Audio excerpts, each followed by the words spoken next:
Olá, meus alunos. Vou falar um pouquinho com vocês hoje em relação ao nosso capítulo 4 da disciplina de Ciências, que fala sobre o equilíbrio na natureza. Nós começamos a falar sobre a relação entre o equilíbrio e o desequilíbrio ecológico. A Pro explicou no último vídeo que tudo na natureza está ligado e precisa estar em completa harmonia, porque um depende do outro, né? Tudo que a gente tem no ambiente, da nossa natureza, existe uma ligação de dependência, né? Então, quando a gente fala em relação de equilíbrio e desequilíbrio ecológico, nós estamos tratando um pouco sobre o desenvolvimento sustentável, que é o conteúdo que a gente vai trabalhar agora, aí da página 48 de Ciências. Mas o que é esse desenvolvimento sustentável? Muito se fala sobre sustentabilidade, principalmente agora, né? Nos últimos anos a gente fala muito sobre sustentabilidade, mas o que é isso? Trata da conservação do ambiente, é como se fosse um desenvolvimento econômico e a conservação desse ambiente, né, em que nós estamos inseridos. Denomina-se como desenvolvimento sustentável. Nesse tipo de desenvolvimento, a ideia é que os recursos eles devem ser explorados de maneira menos prejudicial à natureza. Ou seja, nós estamos falando de conscientização, né? De ter consciência de que se a gente faz uma retirada, ou se a gente faz um desmatamento, ou se a gente provoca qualquer tipo de poluição, nós estamos prejudicando a nossa natureza. Tem como objetivo encontrar alternativas energéticas, desenvolver novas tecnologias e reaproveitar, reciclar os resíduos e trazer menos prejuízo à natureza. Então a gente está falando aqui sobre medidas para estar causando menos prejuízo, né?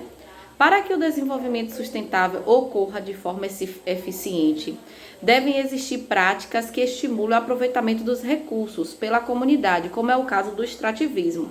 O que é extrativismo? É a retirada de matéria-prima do ambiente, seja o extrativismo mineral, né, que a gente já trabalhou aqui, outros tipos de extrativismo. Além disso, para que a agricultura se torne sustentável, deve haver redução do uso de substâncias. Quais são essas substâncias? São as substâncias que a gente chama de agrotóxicos, que são colocados nas plantações, no meio ambiente de forma geral, no solo, para causar algumas coisas que a gente vai ver daqui a pouco, né? Aí a gente tem duas imagens, né? A imagem A e a imagem B, e fala sobre a região da Amazônica, que é responsável pela produção nacional de castanha do Pará, pelo látex, que é o leite que vocês estão vendo sendo retirado aí da madeira, que é retirado da seringueira, e por sementes. E aí a gente tem frutas tipicamente brasileiras que são usadas para a fabricação de produtos farmacêuticos. A gente sabe que vários produtos farmacêuticos, né, os remédios, eles vêm de semente, de frutas, de folhas, de raízes. Tudo isso é retirado de plantas da natureza. Aí fala também sobre o controle biológico. O próprio nome já está falando. É uma forma de controlar, né? É um fenômeno que pode ocorrer de forma natural, regulando o número de plantas ou animais pela ação dos inimigos naturais, ou seja, pela relação predador e presa. Também é uma técnica que emprega meios naturais, criada para diminuir a população de organismos consideradas pragas. É o que eu falei, eu volto agora a falar sobre o uso dos agrotóxicos, é justamente para isso, para poder estar diminuindo aí essa quantidade de pragas em uma determinada plantação, né? Só que o que acontece? Destrói as plantações, combate as pragas que estão destruindo as plantações, mas de certa forma também está prejudicando o solo, porque é uma substância, né, química que é colocada ali às vezes sem nenhum tipo de responsabilidade.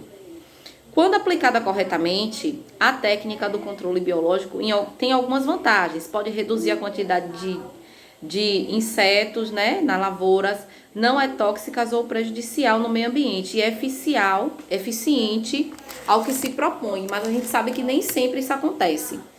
A gente viu aí essas queimadas, né, que estão ocorrendo, que é justamente isso. Os agricultores, eles colocam fogo em uma determinada área para poder não ter tanto trabalho, né, para estar desmatando aquela determinada plantação ali, só que às vezes esse fogo ele se propaga e ele perde o controle, e aí o fogo ele se alastra, né? E aí causa essa destruição que a gente está vendo aí anunciando nos jornais nesses últimos dias.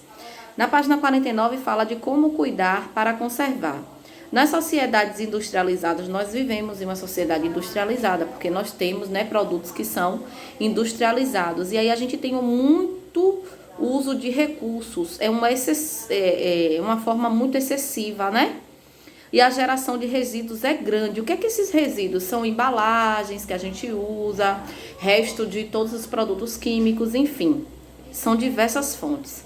Todos os dias, toneladas de gases tóxicos são lançados na atmosfera pelas indústrias, pelos motores dos automóveis, pelas queimadas de florestas, pela expansão das lavouras. Toneladas de lixo são produzidos e despejados no ambiente. Nós já falamos sobre isso, que é um dos maiores problemas ambientais que a gente tem, a geração excessiva, né? A quantidade que a gente gera de lixo todos os dias nas nossas residências. Isso falando particularmente de cada um de nós. Se a gente pensar de maneira global, né? Generalizando, todo mundo em sua casa está gerando lixo. E aí daqui a pouco a gente vai colocar tanto lixo onde? Então é um grande problema. Esses poluentes têm afetado o ar, o solo e a água do nosso planeta. Para garantir a conservação do planeta, devemos fazer uso de recursos naturais de forma adequada, sem que isso comprometa a vida das pessoas. No dia a dia, por exemplo, usamos água para beber, tomar banho, fazer a limpeza. E aí o que é que a gente fala? Nem sempre nós lembramos que esses recursos que a gente utiliza, eles vêm da natureza. Então, por que a gente está destruindo cada vez mais a nossa natureza? Porque a gente ainda não se conscientizou da importância dela, a verdade é essa, né? Que nós devemos ter muito cuidado para não desperdiçar. A gente já falou muito em sala de aula em relação ao desperdício de água, mas existem tantas outras coisas da natureza que a gente desperdiça que poderia estar, todo dia pensando, será que eu posso evitar esse desperdício? Será que daqui a uns anos eu ainda vou ter em abundância tudo que eu tenho hoje? Então são coisas que a gente precisa realmente pensar. Aí vem falando que a adoção de atitudes e práticas que colaborem para o desenvolvimento sustentável representa a principal alternativa para a continuidade dos recursos de nosso planeta. Isso pode ser feito com atitudes simples em casa, cada um fazendo sua parte, desligar um chuveiro, né, quando está se ensaboando, ou quando está passando sabão ali nos pratos, desligar a torneira para depois, quando